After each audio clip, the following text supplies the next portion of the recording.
Fati ñu tàmbale ko ak coowal mburu mi format bu bees bu ñu fas yéene def ci marché bi tey jii ci lundi ji lay doon fédération nationale des boulangers moom moo jël ndogal li ba pare fixé prix bi ci 200 francs dégg ngeen sànq explication Joseph Diap bokk ci fédération nationale boulanger nekkoon na invité RFM matin Georges Déthié Diop. en réalité du format bu bees.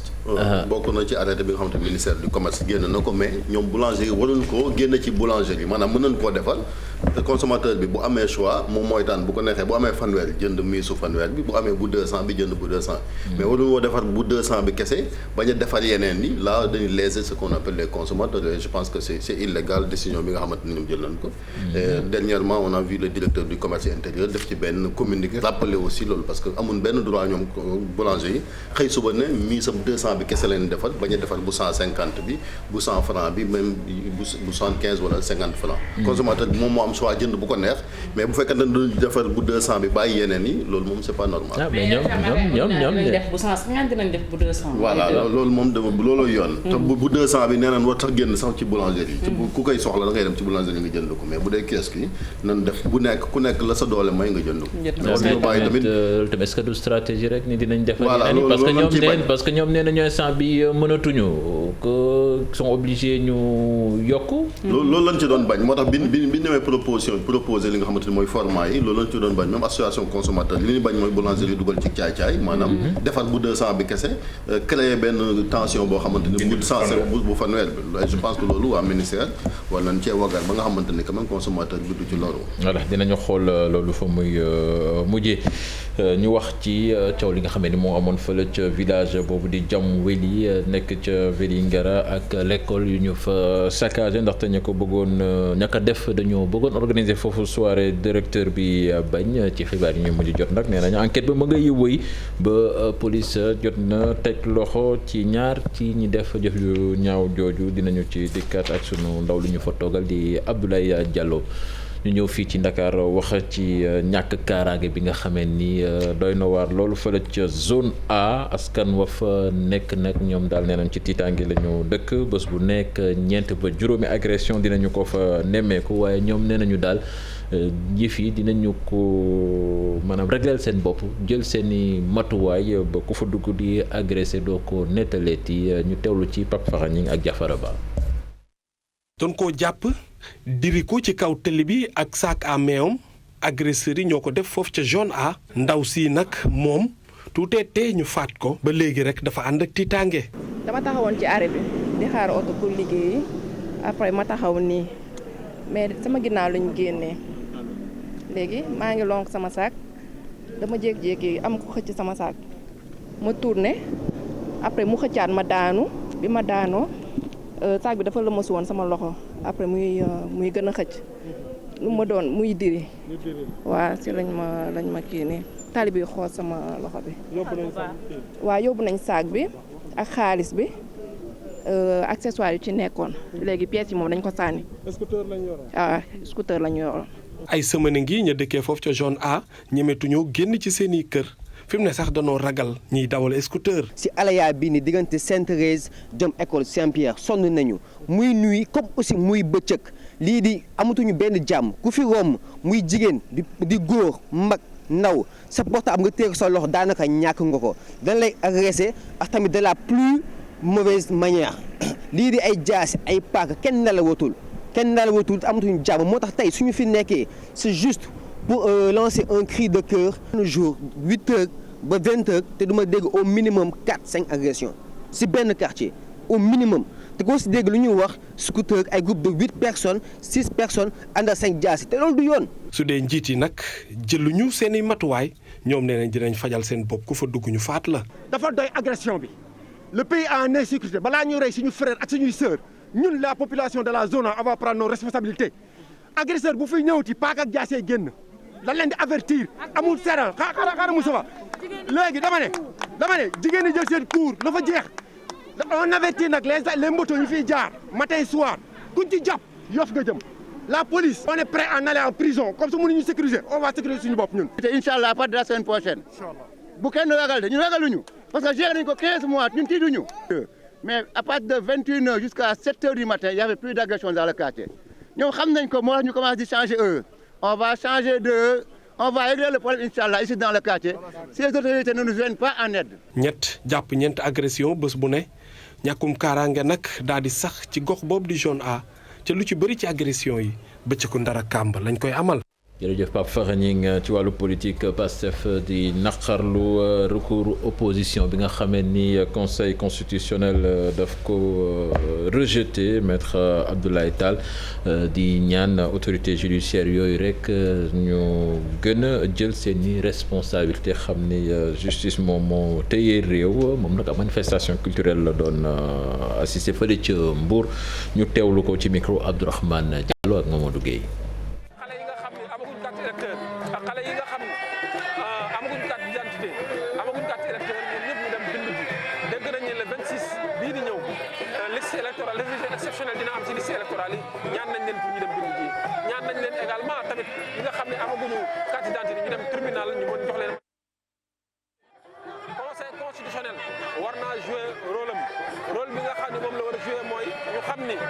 la justice mooy le dernier rempart de notre démocratie ñu xam ni la justice tamit mooy le dernier rempart de nos libertés opposition bi dañ leen war a déglu mënuñoo nangu nag conseil constitutionnel bu fi nekk à chaque fois bu ñu ko joxee recours bu ko rejeté wul rek day wax ne moom mënu ko àtte parce que incompétent na pour àtte ko loolu du doxal réew conseil constitutionnel yoon constitution jox na ko pouvoir yu bari pour mu mën a saytu te li muy saytu du def lu dul ñoŋal démocratie du def lu dul andi li nga xam ne mooy jàmm si xolu nit ñi conseil constitutionnel rôle bi mu war a joué kenn war a koo jàngal am naa yaakaar ne nag beneen yoon dinañ changé te dinañ joué généralement le rôle parce que démocratie ay xeex la démocratie ay conquête la te yaakaar naa opposition bi suñu maam ak suñu maam am na ñoo bari nañ ci ñu si bàyyi seen alal ñu bàyyi si seen bakket ñu bàyyi si seen doole pour nga xam ni Sénégal dina am lii si démocratie. di fàttali professeur Ismaïla Madior Fall moom jël défense conseil constitutionnel agrégé en droit constitutionnel jàpp ni daal ndogal boobu sages yi jël yoon la amul benn irrégularité moom daal nee na ñooñu sax dañ leen war a féliciter sages yooyu la ndaxte dañoo éviter réew mi ab vide constitutionnel moom démb la ne woon invité grand jury ak Georges Déthié Diop dañuy dem fële ca Tivaouane Peulh wax ci askan wa fa nekk ñoom daal li ñu bëgg daal mooy ñu jox leen seen i ndàmpaay ak 20 hectares yi nga xam ne njiitu réew mi daf leen ko digoon looloo taxoon ñu doon organiser par rassemblement ci site boobule rek ngir ñu dégg leen ñu teewlu ci kenn ci seen porte-parole yi di wuyoo Sadio Sané nekk président collectif bi ci micro Abdou Diouf Diagne. suuf si daf ñu lew nañu jox suñu impense état moo jox 20 hectares yi te ñu lañ ko fas yéene dëkkee incha allahu rabbi si yàlla àndee si jàmm ak salaam bëgguñu dara takk nag dañuy ñaan yàlla ñu dëkkee ko si jàmm ak salaam ndax état moo ñu ko jox si jàmm ak salaam ginnaaw bu ñu ko moomee ñu tojal ñu terrassé ko encore une fois fii ñoo ko terrassé ba mu mel nii ay din ñoo fi nekkoon boo fi ñëwee sax bu ñu la nee jëlee fi doo ko jël donc tey mu ñu toog dëkk ay projet war a jàll fii ñu ne fii néew ji doole war ñu fi dëkk loolu du dëgg du yoon amul Sénégalais bu ci kaw amul Sénégal bu ci suuf ñoo fi yem képp donc loolu leer la donc son excellence yow la ñuy waxal ñu yow la ñuy fal waxuñu ak ki mu mën a doon yow la ñuy waxal mais képp koo xamante tey nga suñu dossier na nga ci def lu gaaw monsieur Mame Boye Diao ñu ngi lay woo suñu avenant joxuñu ko wax dee ànd ak jëf joxuñu suñu avenant ndax yow toog nga télé wax kanam Sénégalais yëpp victime Tivaouane Peulh jox nañu leen 20 hectares ñun état xam nañ ne 20 hectares yi doy leen mais dañu seetal feneen yeneen i 20 hectares loolu yaa ko wax mais ginnaaw loolu li nga xam ne moom mooy avenant bi mu ngi sa loxo yaa ko war a signé ko ngir yàlla. dañuy wax ci feebaru mbas mi dem fële ca Rufisque comme Ndakaaru Rufisque nag yëf ya daal doy na fa waar nemmeeku nañu kaay dafa yokk lool ba tax chef district sanitaire ba di ñaan askan wi ñu génn ngir dem ñàqu ji rek fexe ba yëf yi bañ a ëpp loxo ñu teewlu ci reportage Abdou Diouf Diagne ak Ahmadou Bamba Samb.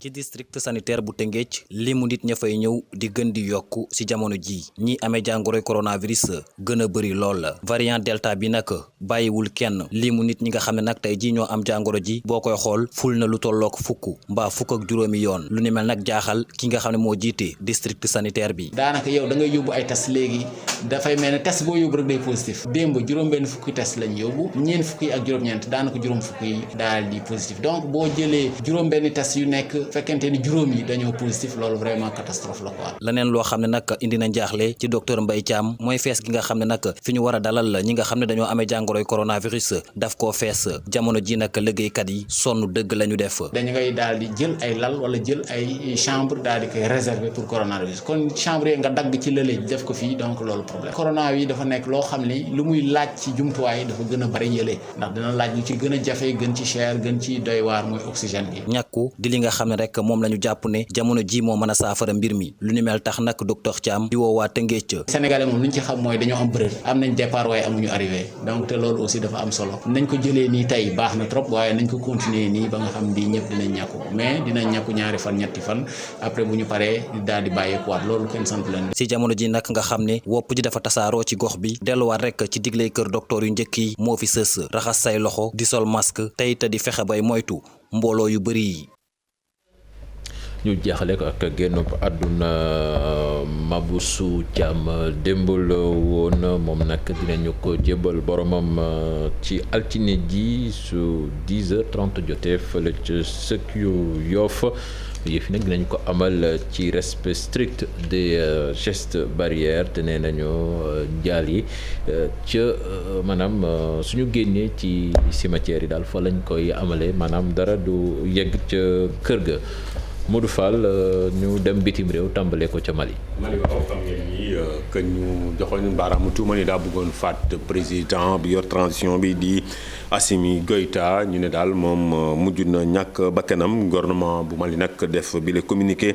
xam ne ni daal kon kooku lay nga xamante ni rek moo yëkkati woon paaka jëm ca président ma ci ñaar fukki fan.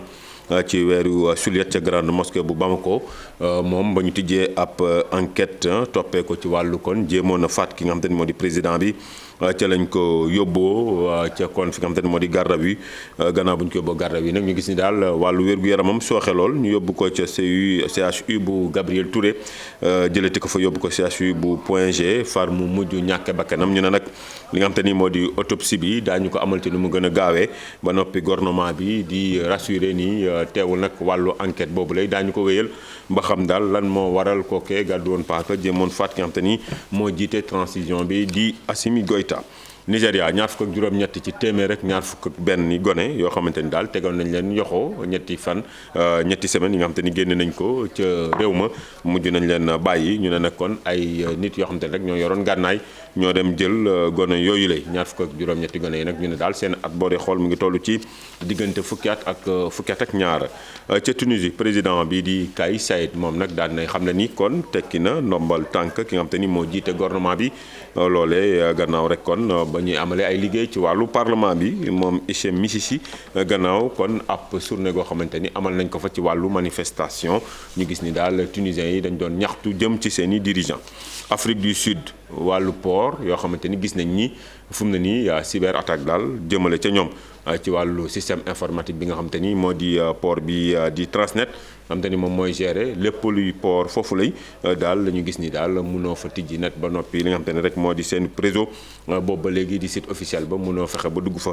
ñu jàpp ni kon port d'Urban bi nga xamante ni nag moo di ñetteelu port conteneur fii ci continent bi moom tamit jàpp na ni daal li nga xamante ni moo di conséquence lu diis la jeexalee France assemblée nationale bi gannaaw coow lu metti mujj na daal di amal li nga xamante ni ci guddi dibéer la jàpp bëccëgub altine li nga xamante ni moo di projet de loi boobee di anti Covid nga xamante ni ci wàllu pass sanitaire lañ koy jëmale yaatal ko nag ba nga xamante ni fu mu ne nii képp kuy fajaate daañu la pikiir